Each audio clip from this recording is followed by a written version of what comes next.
In a sun-drenched field, an ant metropolis thrives. This is a city built by millions, a testament to order and industry.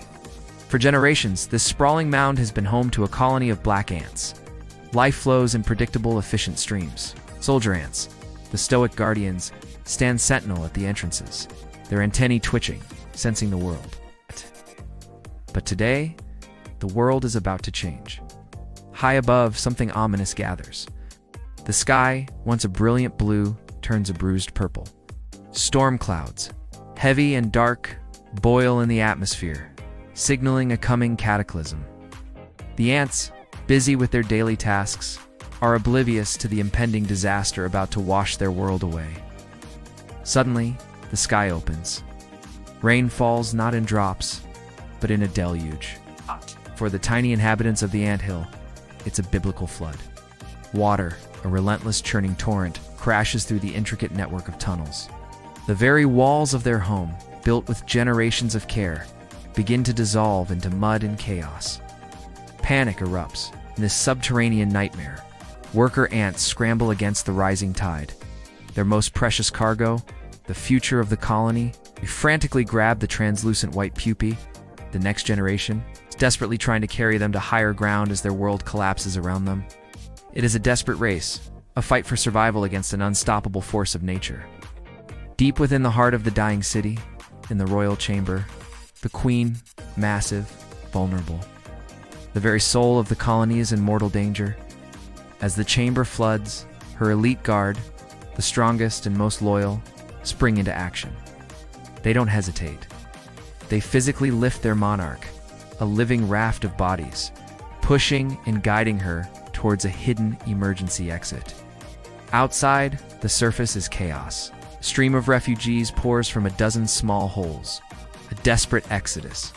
Every ant that can carries an egg or a pupa. Amid the pandemonium, our lead scout, a veteran of many foraging trips, climbs a tall blade of grass. From this vantage point, it surveys the devastation. The old hill is a ruin, a submerged grave. The world they knew is gone, replaced by a vast, shimmering expanse of water. The journey to find a new home has just begun. The next day, under a clear sky, the Great March begins.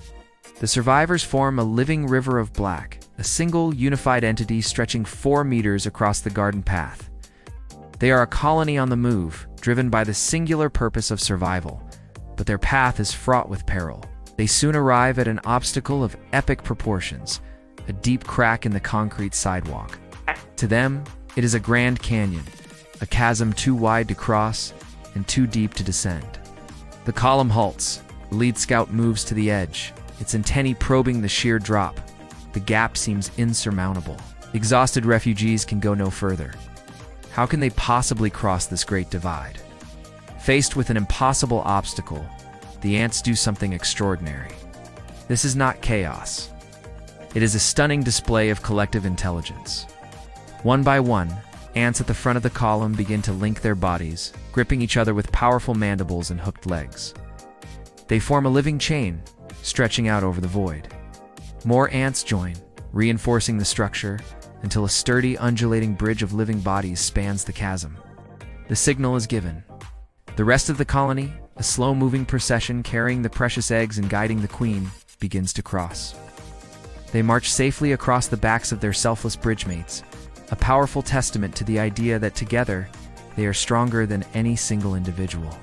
The colony united overcomes the impossible. Having crossed the chasm, the column pushes onward, entering a dense jungle of fallen leaves and tangled stems. The air is thick with the scent of damp earth and decaying plants. Suddenly, a shadow falls over them, swift and chilling.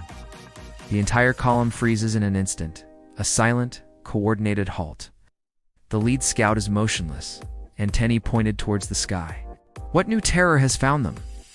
The camera reveals the source of the shadow. A large, predatory spider, a monster of legs and fangs, looms over the trail. It is a hunter, and it has found easy prey. Without warning, it strikes, its attack a blur of motion, snatching a dozen ants from the line in a single, devastating blow.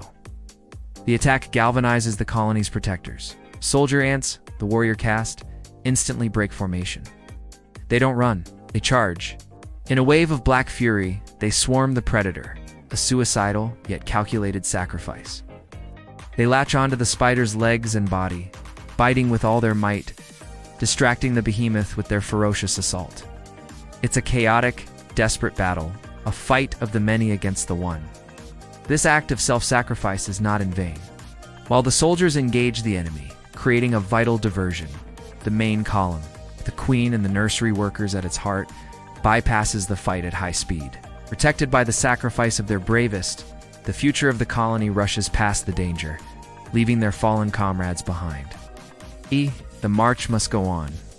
As dusk begins to settle, casting long shadows across the garden, the exhausted but unbroken colony arrives at a promising location.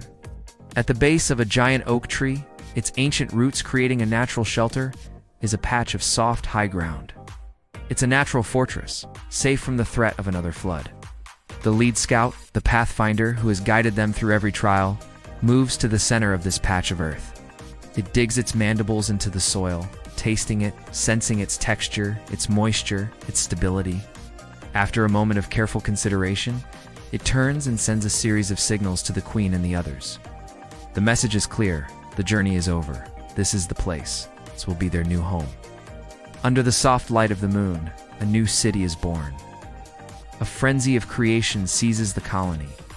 Thousands of ants, running on the last of their reserves, work in perfect unison. In a breathtaking time-lapse, we watch the miracle of their construction. Pellet by tiny pellet of excavated earth, a new anthill begins to rise from the flat ground. The structure grows with astonishing speed, its architecture complex and deliberate. What we are witnessing is more than just building. It is a monument to their incredible resilience, a symbol of their refusal to be defeated. They are not just building a shelter. They are rebuilding their world, their civilization, from scratch. As the first light of dawn paints the sky, the final pieces of their new world fall into place. Deep underground in a newly excavated chamber, small, secure, and safe, the queen is carefully installed. Here, in the heart of her new kingdom, she performs the ultimate act of renewal. She lays her very first egg in their new home. The future is now secure. On the surface, the lead scout stands guard at the entrance of the new hill, just as the soldiers did at the old one. The first rays of sun warm its body. The great migration is over. The colony has endured the flood, the journey, and the predators. They have faced the end of their world and have built a new one. Here at the base of the mighty oak, life begins anew. Thank you for watching. If you enjoyed this incredible story of survival, do not forget to like this video and subscribe to our channel for more amazing tales from the natural world.